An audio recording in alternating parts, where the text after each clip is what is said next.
வணக்கம். நாங்கள் இன்றைய தினம் சமகாலம் கருத்தாடற்களம் நிகழ்ச்சியினூடாக மீண்டும் ஒரு முறை உங்களை சந்திப்பதில் மகிழ்ச்சி அடைகிறோம். அந்த வகையில் இன்றைய தினம் எங்களுடைய நிகழ்ச்சிக்கு நாங்கள் அழைத்திருக்கின்றோம் இலங்கை தமிழரசுக் கட்சியின் சார்பாக இந்த முறை பாராளுமன்ற தேர்தலில் போட்டியிடுகின்ற இளங்கோவன் அவர்களை.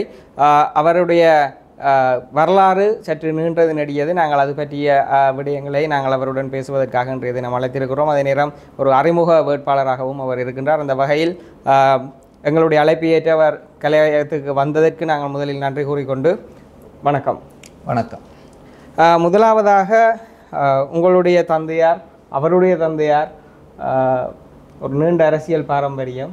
நான் நினைக்கிறேன் பல இடைவெளிக்கு பிறகு அல்லது சில கால இடைவெளிக்கு பிறகு இப்பொழுது நீங்கள் அரசியல் பிரவேசம் அடைந்திருக்கிறீர்கள்.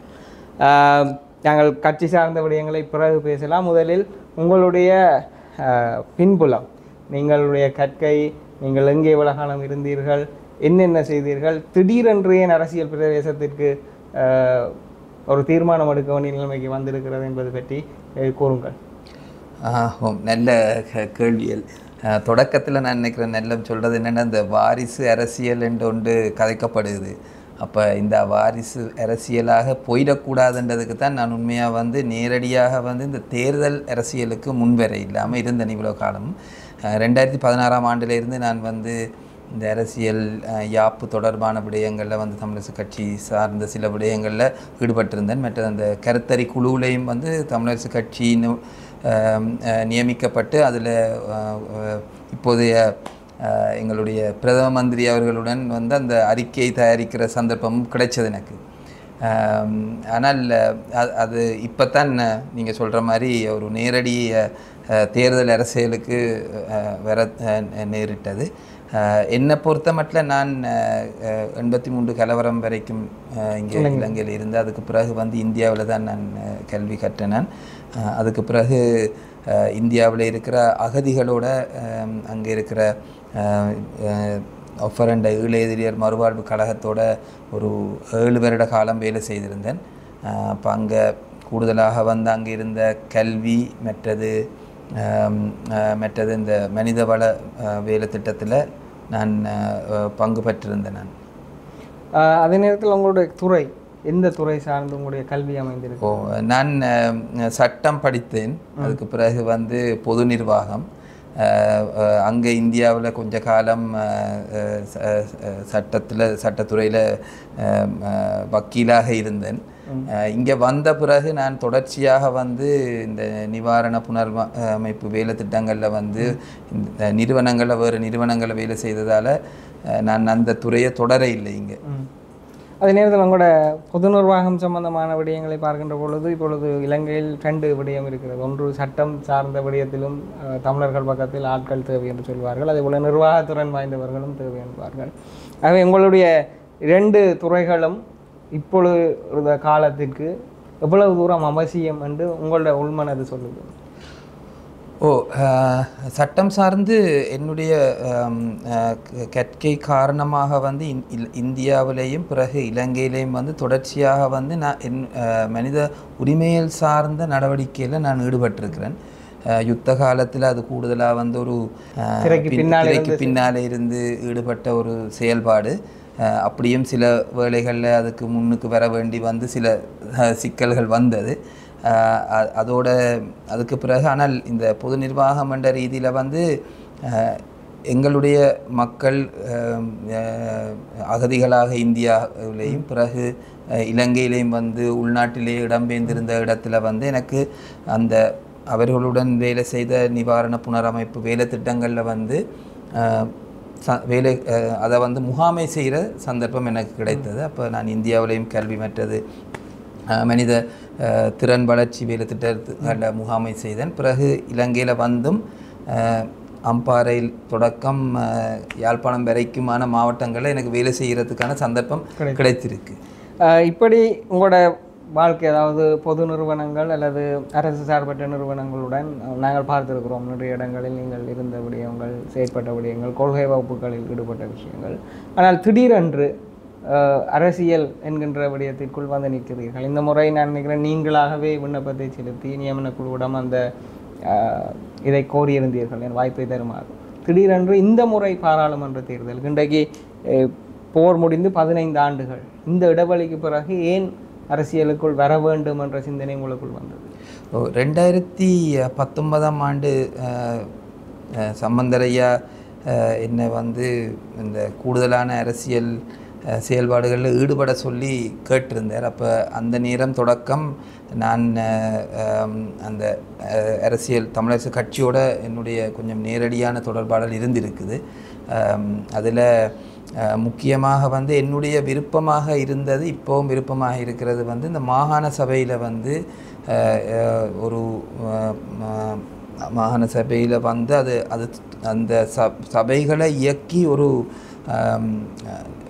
நிர்வாக ரீதியாக ஒரு தனி அந்த அலகை செயல்படுத்துறது தான் என்னுடைய முக்கியமான விருப்பம்.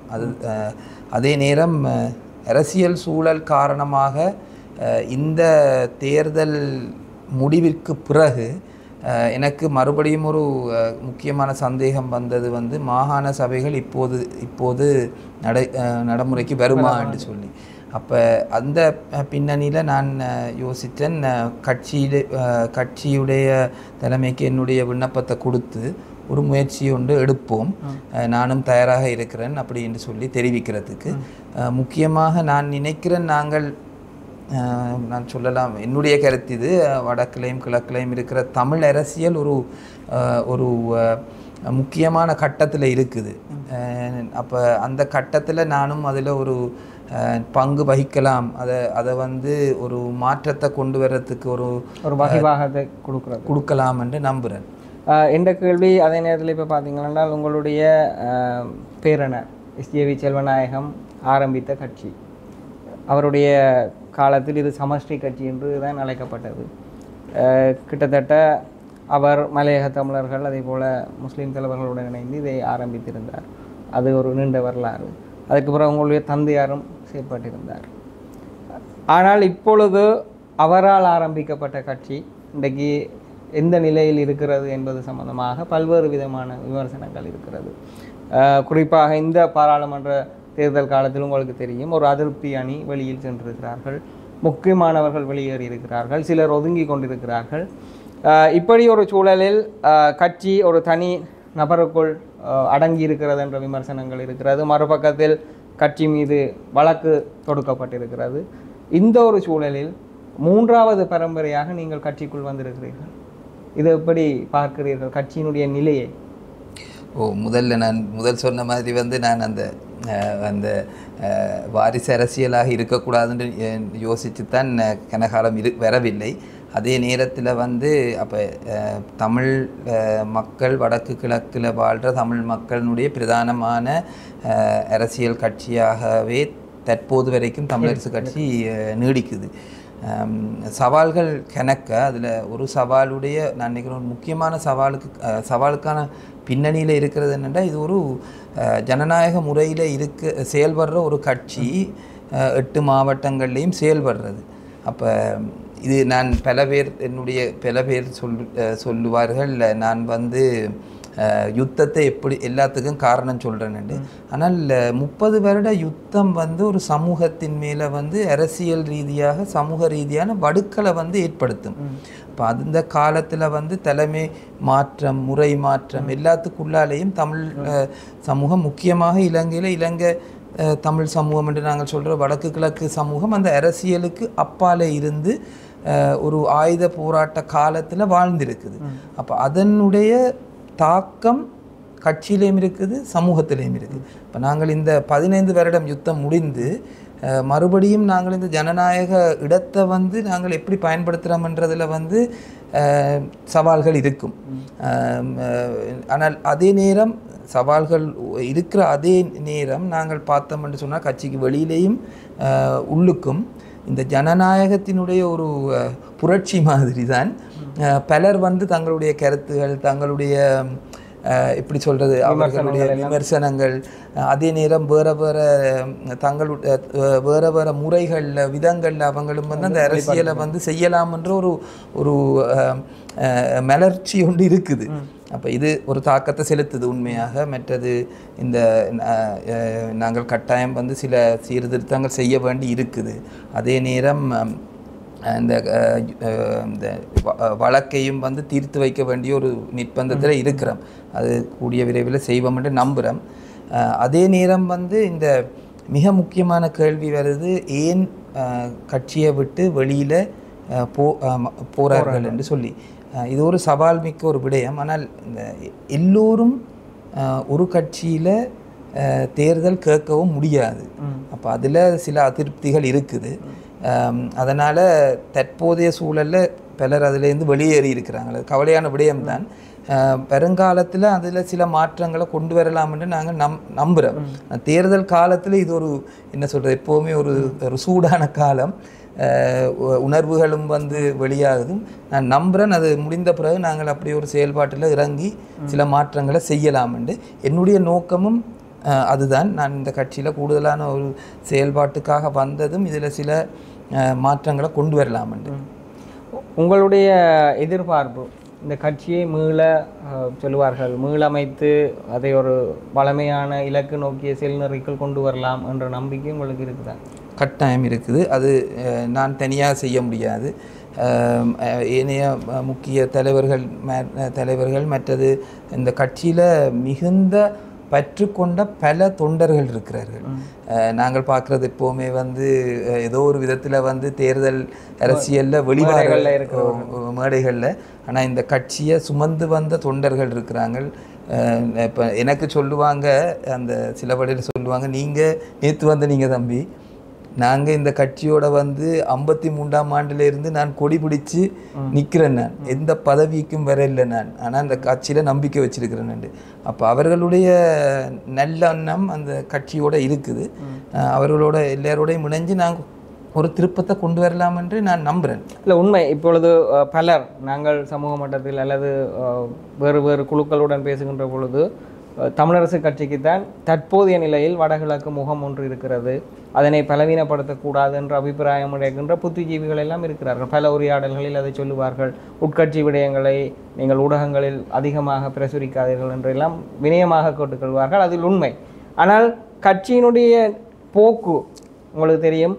ஒரு காலத்தில் பாராளுமன்ற உறுப்பினர்கள் எண்ணிக்கை எவ்வளவாக இருந்தது, இப்பொழுது எவ்வளவாக இருக்கிறது, அடுத்து என்ன நடக்கப் போகிறது என்பது ஒரு பெரிய கேள்வி. இப்பொழுதே சில எதிர்ப்புகூறர்கள் சொல்லுகிறார்கள், கட்சியினுடைய நிலைமை கிட்டத்தட்ட மூழ்கும் கப்பலுக்குள் சென்று விட்டது என்கின்ற விமர்சனங்கள் எல்லாம் கடுமையாக முன்வைக்கப்படுகிறது. ஆகவே தேர்தல் ஆசன ஒதுக்கீடு என்பதற்கு அப்பால் எடுக்கப்படுகின்ற கொள்கை ரீதியான முடிவுகள், தீர்மானங்கள், செயற்பாடுகளும் அதில் தாக்கம் செலுத்துகிறது. ஆகவே உங்களுடைய பார்வையில் இந்த கட்சியினுடைய தீர்மானங்கள், உட்கட்சி மோதல்கள், இதுகளெல்லாம் எப்படி கையாளலாம்? நீங்கள் கட்சியில் உறுப்புரிமையை மட்டும்தான் கொண்டிருக்கிறீர்கள், ஆகவே அதற்கு பொறுப்பு வாய்ந்த பதிலை நான் கேட்கவில்லை, உங்களுடைய அபிப்பிராயத்தை மட்டும் கேட்கிறேன்.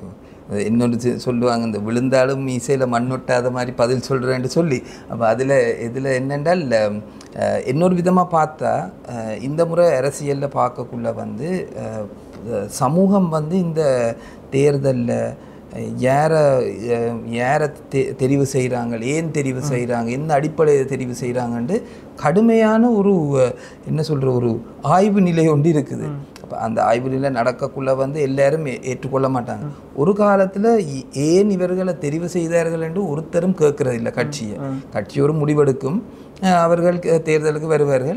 நான் நினைக்கிறேன், நான் வேறு கட்சிகளில் யாரும் வந்து இப்படி ஒரு தடவை நான் உங்களுடைய இந்த பதிலுக்கு குறுவிடுகிறேன். ஒரு தடவை திரு சம்பந்தன் அவர்கள் உரையாற்றுகின்ற பொழுது இந்த மாதிரி ஆசன பங்கீட்டில் முறைப்பட்டு பிரச்சனை வருகின்ற பொழுது அவர் கோவப்பட்டு சொன்னார், நாங்கள் ஒரு தடியை நிறுத்தினாலும் வெற்றி பெற செய்வோம் என்கின்ற அளவுக்கு அந்த கட்சியினுடைய செல்வாக்கு மக்கள் மத்தியில் இருந்தது.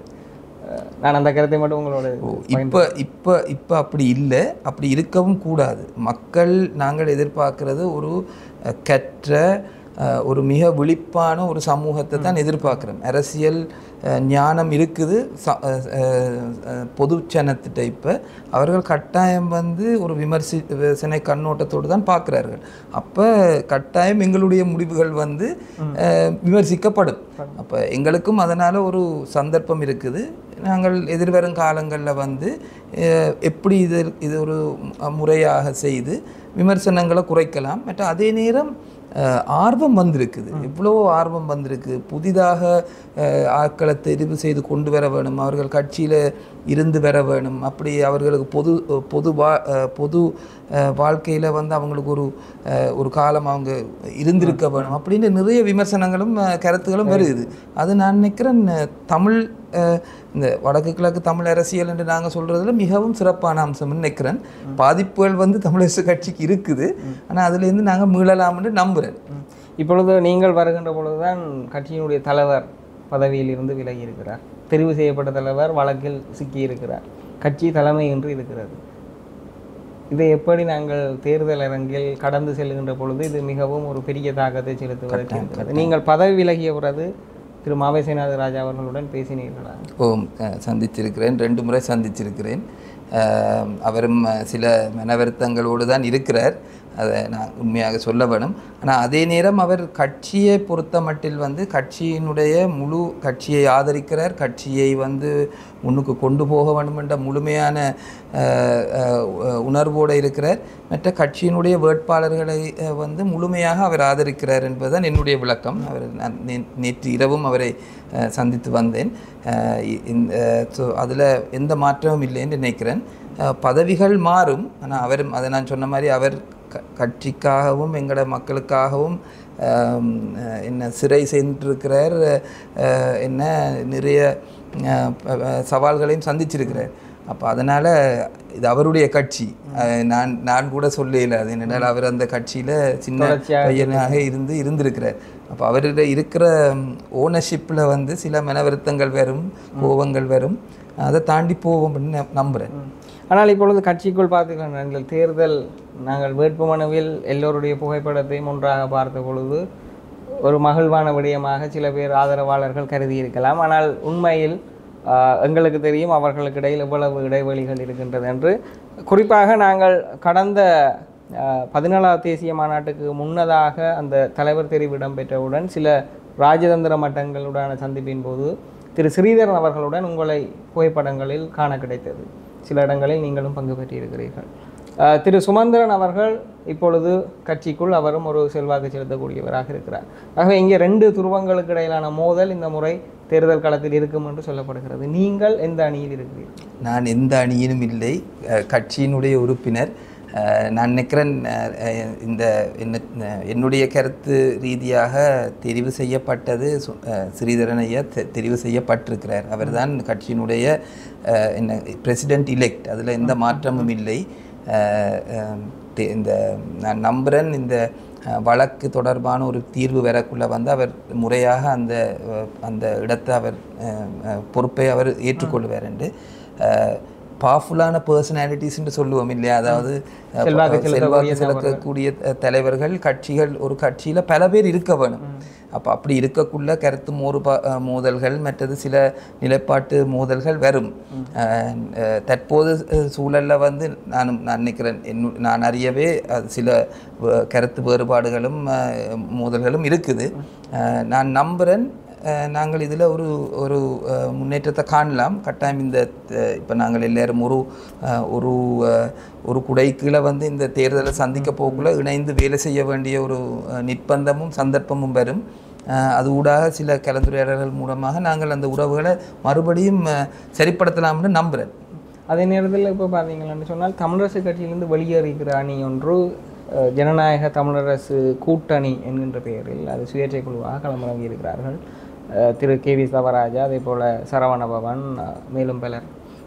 அந்த அடிப்படையில் பார்க்கின்ற பொழுது அவர்களுடைய வெளியேற்றம் அல்லது அவர்கள் தேர்தலில் போட்டியிடுகின்ற நிலைமை, அதே நேரம் ஜனநாயக தமிழ் தேசிய கூட்டணி என்று கூட்டமைப்பில் இருந்து அதாவது தமிழரசு கட்சி தனியாக செல்ல வேண்டும் என்ற முடிவெடுத்ததன் பின்னர் அவர்கள் ஒரு கூட்டாக இணைந்த அணி ஒன்று இன்னொன்று இருக்கிறது. இதனை விட தமிழ் தேசிய மக்கள் முன்னணி, தமிழர் காங்கிரஸ் வந்து வேறையாக இருக்கிறது. உங்களுடைய கட்சியில் கடந்த முறை தேர்தல் கேட்ட திரு சசிகலா ரவிராஜ் அவர்கள் வேறாக தேர்தல் கேட்கின்றார். இந்த சூழல் உங்களை பொறுத்தவரையில் பெரும் தாக்கத்தை செலுத்தும் என்று எதிர்பார்க்கிறீர்கள்? தாக்கத்தை செலுத்தும் என்று தான் நாங்கள் என்னுடைய கருத்து. கட்டாயம் வந்து ஒரு முக்கியமான நபர்கள் கட்சியிலிருந்து வெளியேறும் போது அது ஒரு தாக்கத்தை செலுத்தும். எப்படியும் இனி இந்த தேர்தல் சூழலில் மாற்றங்கள் நாங்கள் செய்ய இயலாது. அப்போ கட்டாயம் வந்து அந்த தேர்தல் முடிந்த பிறகுதான் நாங்கள் எப்படி இதை சரிப்படுத்தலாம் என்று பார்க்கலாம். எப்படியும் அது ஒரு கட்சியினுடைய முடிவு. இந்த வழக்கு முடிந்து ஒரு புதிய தலைமைத்துவம் அந்த பதவியை மேற்கொண்ட பிறகு நான் நினைக்கிறேன் எப்படி இந்த மாதிரியான பிரச்சனைகளை எதிர்கொள்ளலாம் என்று பார்க்க வேணும்.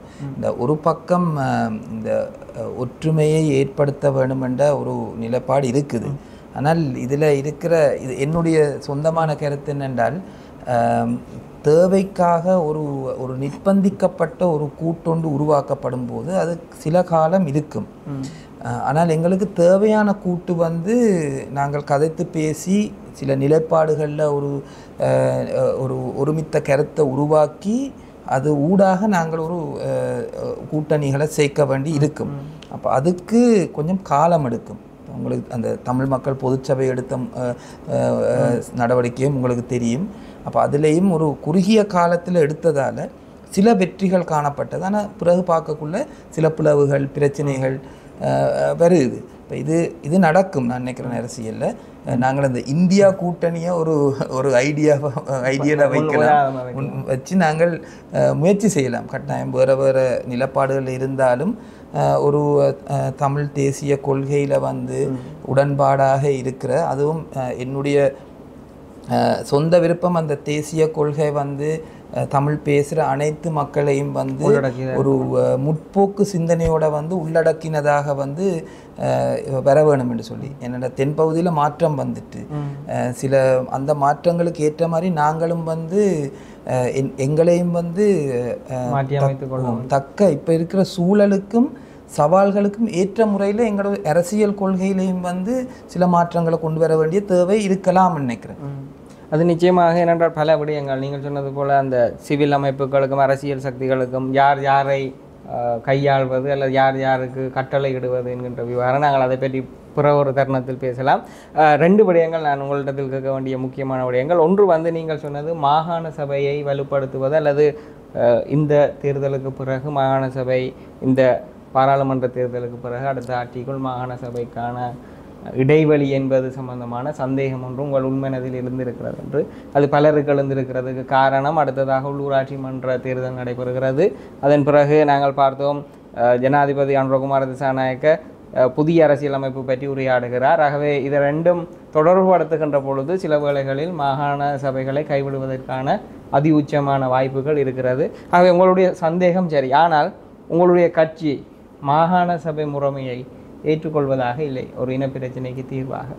ஆனால் அவர்கள் அதனை இருக்க வேண்டும் என்று விரும்புகிறார்கள். இப்பொழுது உங்களுடைய நிலைப்பாடு அதில் எந்த மாதிரியாக இருக்கு? அதில் மாற்றமில்லை. நான் நினைக்கிறேன் இந்த நாட்டுக்கு, அது தமிழர்களுடைய பிரச்சனைக்கு அப்பால் இந்த நாட்டில் இருக்கிற முதல் சிறுபான்மையினர் அனைவருக்கும் வந்து அதிகார பேரழிப்புன்றது அல்லது அந்த டெவல்யூஷன் வந்து மிக முக்கியமான ஒரு அம்சம். ஏனென்றால் அபிவிருத்திக்கும் மற்றது இன்னொரு விதத்தில் வந்து அந்தந்த பகுதிகளில் இருக்கிற மக்கள் தாங்களே வந்து தங்களுடைய விடயங்களை வந்து ஆட்சி செய்கிறதுக்கு கையாளுறதுக்கும் அது மிக முக்கியமானது. அது நான் நினைக்கிறேன். அது அதனுடைய அளவில் வந்து வேறுபாடுகள் இருக்கலாம். ஆனால் நாங்கள் முயற்சி செய்ய வேணும் எவ்வளவு தூரத்துக்கு இந்த மேக்சிமம் டெவல்யூஷனை நாங்கள் எடுக்கலாம். அது சில வேளையில் அது கட்டங்களாக இருக்கலாம். என்ற யதார்த்தம் ஒரு பக்கம் தென்பகுதி மக்களினுடைய ஒரு சந்தேகத்தின் பேரில் இதை நடைமுறைப்படுத்துறது கடினம். அப்போ அதில் ஒரு மாற்றத்தையும் நாங்கள் கொண்டு வர வேணும். இந்த தென்பகுதியில் இருக்கிற மாற்றத்தோடு சேர்ந்து நாங்கள் ஒரு இந்த விளக்கம் ஜேவிபியும் வந்து ஒரு மத்தியஸ்தம் நோக்கின ஒரு அரசை சென்ட்ரல் லெஃப்ட் என்று சொல்லுவார்கள், மத்திய இடதுசாரித்துவம் இருக்கிறது, அப்படி ஒரு நிலப்பாடு. அதுலேயும் அவங்க அந்த அதிகாரம் வந்து மத்தியஸ்தப்படுத்த வேணும் என்ற ஒரு நிலப்பாட்டில் இருந்தது. அவர்களிலேயும் சில விட்டு கொடுப்புகள் இருக்குதுன்னு நான் நம்புகிறேன். நாங்கள் ஒரு மாகாண சபை முறையிலேயும் வந்து ஒரு முழுமையான அதிகார பரவலாக்கம் இல்லாட்டி பேரழிப்பு டெவல்யூஷன் ஆஃப் பவர்ன்றதில் வந்து ஒரு முழுமையான ஒரு நிலைப்பாட்டை கொண்டு வரலாமான்னு பார்க்கலாம். அவர்கள் கூறியதன் அடிப்படையில் 2017ஆம் ஆண்டு வரைவு, அந்த வரைவு வந்தால் என்னுடைய விளக்கத்தில் தற்போதைய நிலையை விட கூடுதலான சில அதிகாரங்களுடன் மாகாண சபைகள் உருவாகும். அதில் முக்கியமாக நிதி சம்பந்தமான அதிகாரம். ஏனென்றால் இப்போ போலீஸோ காணியோ அதுவும் முக்கியம்தான். அதே நேரம் அந்த நிதி சம்பந்தமான அதிகாரம் தான் இன்றைக்கு இந்தியாவில் இருக்கிற மாநிலங்கள் வந்து மிக வலிமையாக வந்ததுக்கு முக்கியமான காரணம். அப்போ அது காலத்தின் தேவை இலங்கைக்கு, வடக்கு கிழக்குக்கு மட்டுமில்லை. நானும் நம்புகிறேன் அது இந்த அரசாங்கம் அந்த அந்த திசையில் போனால் எங்களுக்கும் வந்து நாங்கள் எங்களுடைய அரசியல் அபிலாஷையாக இருந்த ஒரு விடயத்தில் வந்து ஒரு முன்னேற்றத்தை காணக்கூடியதாக இருக்கும். அதே நேரத்தில் என்னுடைய அடுத்த கேள்வி பார்த்துக்கொண்டால், வளமையாக எங்களுடைய அரசியல் வந்து குறிப்பாக இந்த தமிழர் அரசியலில் இனப்பிரச்சினை தீர்வு, அதே போல் நாங்கள் பார்ப்போம் போருக்கு பின்னரான சூழலில் போர்க்குற்றங்கள் அல்லது பொறுப்பு கூறல் சார்ந்த விடயங்களை தான் மையப்படுத்தியதாக இந்த தேர்தல் பிரச்சார பணிகள் இருக்கும். ஆனால் எல்லா வழக்கங்களும் தேர்தல் விஞ்ஞாபனத்தில் இருக்கும், சிறுவர் பெண்கள் என்ற அனைத்து விடயங்களும் இருக்கும். ஆனால் பிரச்சார மேடைகளில் இதுதான் பிரதான கருப்பொருட்களாக வந்து பயன்படுத்துவார்கள். இந்த முறை நீங்கள் பார்த்தீர்கள் என்றால் அன்றகுமார திசாநாயக்க பதவியேற்று ஒரு சொற்ப காலத்துக்குள் 2-3 வாரத்துக்குள் இந்த தேர்தல் அறிவிக்கப்பட்டிருக்கிறது. பிறகு ஒரு 2 மாத காலத்துக்குள் இந்த தேர்தல் நடைபெற போகிறது. ஆகவே தேர்தல் மேடைகளில் அல்லது அது ஒரு அடுத்த கட்ட நோக்கிய அல்லது அந்த மக்கள் மாற்றத்தை எதிர்பார்க்கிற நிலையில் உங்களுடைய பிரசார கருப்பொருட்கள் அல்லது நீங்கள் மக்களுக்கு என்னத்தை சொல்லி வாக்குகளை கேட்பதற்கு திட்டமிட்டிருக்கிறீங்க? நாங்கள் முக்கியமானது வந்து மக்களுடைய தேவைகள் எல்லாவற்றையும் நாங்கள் வடக்கு கிழக்கு வாழ் மக்களுடைய தேவைகளை வந்து அதில் ஒன்று சேர்க்க வேண்டிய தேவை இருக்குது எங்களுக்கும்.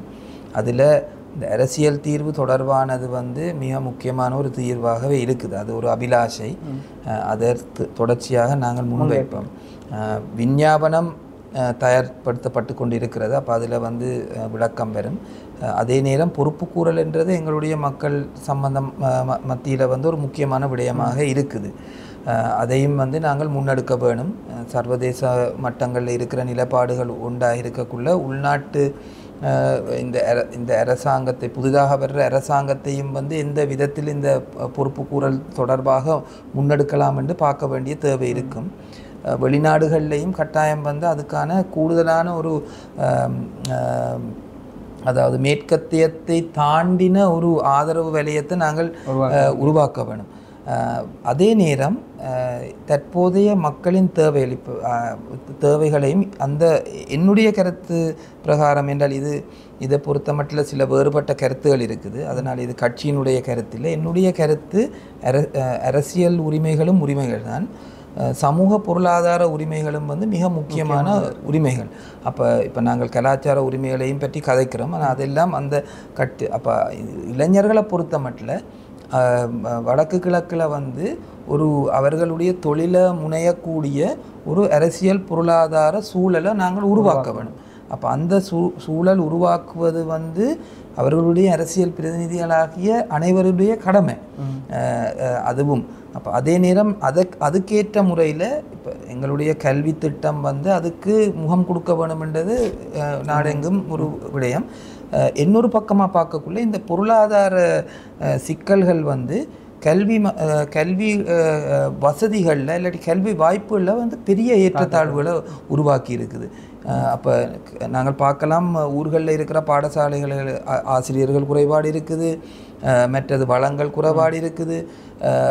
அதே நேரம் அந்த மாணவர்களுடைய பொருளாதார நிலையும் வந்து மிகுந்த தாக்கத்தை அவர்களில் செலுத்துது. அப்போ அடுத்த ஒரு நல்லொரு சமூகத்தை நாங்கள் உருவாக்கணும் என்று சொன்னால் இந்த தேவைகளையும் நாங்கள் கட்டாயம் அதை எதிர்கொள்ளணும். இது சம்பந்தமான மாற்றங்கள் நாங்கள் அதிலேயும் வந்து கவனத்தை செலுத்த வேண்டிய தேவை இருக்குது. எங்களுடைய உள்ளார்ந்த அரசியல்லையும் நாங்கள் சொல்கிறோம், பெண்களுக்கும் இளைஞர்களுக்கும் அரசியலில் இடம் அளிக்க வேணுமெண்டு. அது ஒரு பெரிய ஒரு நான் நினைக்கிறேன் நாடெங்கும் என்ன சொல்கிற ஒரு கோஷமாக வந்திருக்குது. ஒரு வேவ் என்று சொல்கிறாங்க இல்லையோ, அலை உண்டு. அப்போ அதில் இது நல்ல விடயம். அந்த திசையில் நான் நினைக்கிறேன் கட்சிகளையும் தள்ளி இருக்குது. இந்த முறை அந்த மாற்றம் வந்திருக்கு. ஆனால் அந்த இளைஞர்கள் பெண்களை வந்து ஒரு சரியான சமவாய்ப்பு அளிக்கிற ஒரு முறைமையை வந்து நாங்கள் உருவாக்க வேணும். அது ஒரு கட்சியில் நாங்கள் உருவாக்க தொடங்கினோம் என்றால் வேறு கட்சிகளுக்கும் அந்த சவால் வரும். ஜேவிபியில் வந்த ஒரு பெரிய பெண்கள் அணி வந்த உடனே இப்போ அது நாடெங்கும் அந்த நிலை வருது.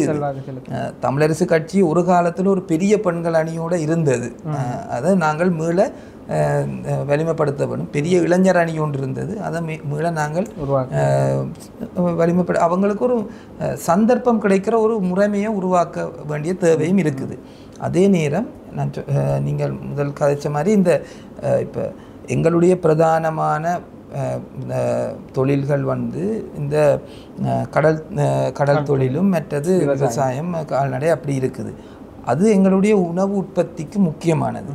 இப்போ இதெல்லாம் நாங்கள் கைவிட இயலாது. இதில் வந்து அடுத்த நாங்கள் முன்னுக்கு போகிற காலங்களில் உலக ரீதியாகவும் சொல்லப்படுது, உணவு வந்து மிக முக்கியமான ஒரு விடயமாக மாறப்போகுது.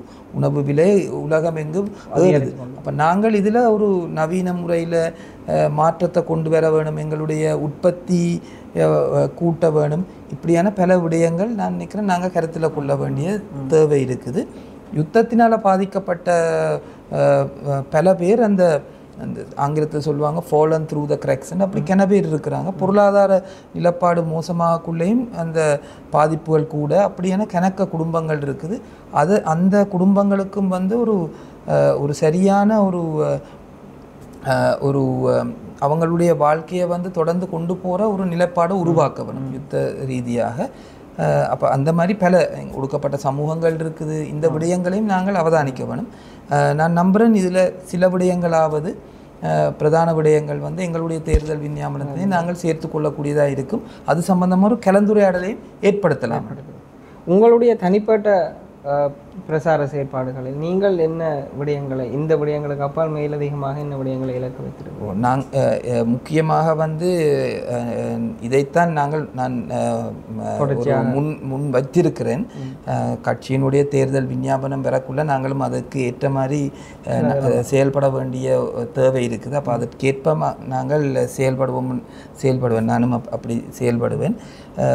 இதுக்கு மேலதிகமாக ஒவ்வொரு இப்போ யாழ் தேர்தல் தொகுதி, நான் இன்றைக்கு சும்மா என்னுடைய நண்பர் திருவோணமலையில் இருக்கிற நண்பர்கிட்டையும் சொன்னேன், யாழ் தேர்தல் தொகுதி வந்து ஒரு பக்கம் முறிகண்டியிலேருந்து இன்னொரு பக்கம் பொலிகண்டி வரைக்கும், இங்கே புன்னை நீராவிலிருந்து காரைநகர் வரைக்கும் பெரிய ஒரு தொகுதி. அங்கே கடல் வளம் தொடர்பான சில முக்கிய பிரச்சனைகள் இருக்குது. நீர் சம்பந்தமான பிரச்சனைகள், நீரிலிருந்து எல்லாமே பிரச்சனை. அதே நேரம் காணி நிலம் தொடர்பான சில பிரச்சனைகள் இருக்குது.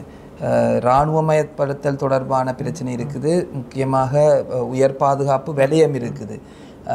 அப்போ இந்த மாதிரி பல பிரச்சனைகள் இருக்குது. அப்போ அந்த பிரச்சனைகள் ஒவ்வொன்றும் வந்து நாங்கள் அதை எதிர்கொள்ள வேண்டிய தேவை இருக்குது. இப்பொழுது நாங்கள் முதல் பேசிய பொழுது இந்த பொறுப்புக்கூறல் விடயம் சம்பந்தமாக, இப்பொழுது இலங்கையில் நான் நினைக்கிறேன் கடந்த கால அரசுகளை விட இப்பொழுது இந்த பதவிக்கு இப்பொழுது இருக்கிற இந்த காபந்த அரசு ஒரு அமைச்சரவை தீர்மானத்தை எடுத்து அறிவித்திருக்கிறார்கள். இதுவரையில் இருந்த ராஜபக்ச அரசாங்கம் கூட இந்த அமைச்சரவை தீர்மானத்தை ஒரு நாளும் எடுத்தது கிடையாது. ஜெனீவாவுக்கு பதில் சொல்வதற்கு அல்லது அவர்கள் அங்கே இருக்கிற வதிவிட பிரதிநிதி ஊடாக அவர்கள் பதிலளிப்பார்கள், இல்லை என்றால் வெளிவகார அமைச்சு வந்து பதில் கடிதத்தை அனுப்பும். ஆனால் இந்த முறை அப்படியல்ல. வழமைக்கு மாறாக இலங்கையினுடைய அமைச்சரவை உத்தியோகபூர்வமாக ஒரு நிலைப்பாட்டை எடுத்து அறிவித்திருந்ததை பார்க்கக்கூடியதாக இருக்கிற கடந்த அமைச்சரவை. அப்படி ஒரு சூழலில் இந்த பொறுப்புக்கூறல் விடயத்தை இந்த அரசாங்கத்துடன் கையாள்வது எவ்வளவு தூரம் பொருத்தமானது அல்லது ஒரு சாதகமான நிலையை ஏற்படுத்தும் அல்லது எவ்வளவு நம்பிக்கையை ஏற்படுத்தும் என்று நீங்கள் நினைக்கிறீங்க? இவர்கள் இதை தான் செய்வார்கள் என்று தான் நானும் எதிர்பார்த்தேன். அவர்களுடைய கொள்கை ரீதியான நிலப்பாடு, அதாவது எந்த விதமான வெளிநாட்டு தலையீடுகளையும் வந்து எங்களுடைய நாட்டு பிரச்சனைகளில் அவர்கள் விரும்பவில்லை என்று சொல்லி, மற்றது ஒரு தேர்தலும் வருது. அப்போ அதனால் சில அரசியல் செய்ய வேண்டிய தேவையும் இருந்திருக்கலாம் என்று நான் நினைக்கிறேன். எங்களுக்கு எந்த விதமான வேறு வழி இல்லை. எங்களுக்கு இந்த மாதிரியான விடயம் தமிழரை பொறுத்த மட்டும் நான் கூடுதலாக இலங்கையில் இருக்கிற தமிழ் பேசுகிற அனைவருக்கும் தொடர்ச்சியாக எங்களை உரிமை சார்ந்து போராடி கொண்டு இருக்க வேண்டிய தேவை இருக்குது. அரசியல் ரீதியான முறையில் நாங்கள் போராட வேணும். அதே நேரம் வேறு எங்களுக்கு இருக்கிற எங்களோட புலம்பெயர் சமூகம் இருக்கிறது, மற்றது அண்டை தமிழ்நாடு இருக்கிறது. இந்த வேறு பலன்களை பயன்படுத்தி, மற்றது எங்களுடைய தற்போது அந்த புலம்பெயர் சமூகத்துக்கு வந்து ஒரு பக்கம் இந்த பூகோள விடயங்களில் வந்து பல நாடுகளில் ஒரு தாக்கத்தை செலுத்தக்கூடிய, அரசியல் தாக்கத்தை செலுத்தக்கூடிய ஒரு நிலைப்பாடு இருக்குது. அதே நேரம் தமிழ்நாடு இருக்குது, அதுவும் ஒரு இந்திய அளவில் வந்து தாக்கத்தை செலுத்தக்கூடிய ஒரு பொருளாதார பலம் இருக்குது.